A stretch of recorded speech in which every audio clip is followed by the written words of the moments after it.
Hello friends, ఇప్పుడు మనం నేర్చుకునే టాపిక్ ఏంటంటే అసలు ఫుల్ స్టాక్ డెవలపర్ అంటే ఏంటి.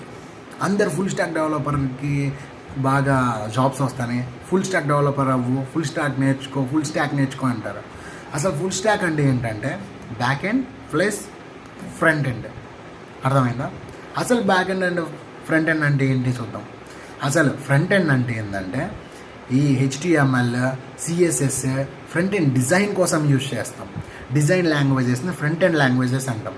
బ్యాక్ ఎండ్ ఏంటంటే MySQL, PHP back end database store చేసుకోవడానికి యూజ్ చేసే వాటినే బ్యాక్ ఎండ్ లాంగ్వేజెస్ అంటాం.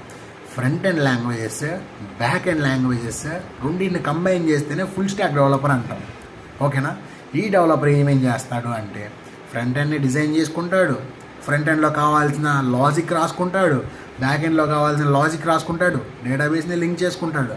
హోల్ ఒక వెబ్సైట్ ఆ యాప్ కావాల్సిన ప్రతి ఒక్కదాన్ని చేసుకోగలవాడే ఫుల్ స్టాక్ డెవలపర్. అర్థమైందా? సో ఫుల్ స్టాక్ డెవలపర్కి అందుకే అంత క్రేజ్ ఉంది అంటారు. ఓకేనా? ఇప్పుడు అర్థమైందా? ఫుల్ స్టాక్ డెవలపర్ అంటే ఎవరు? బ్యాక్ ఎండ్, ఫ్రంట్ ఎండ్ రెండు నేర్చుకున్న వాళ్ళనే ఫుల్ స్టాక్ డెవలపర్స్ అంటాం. అంతే ఫ్రెండ్స్.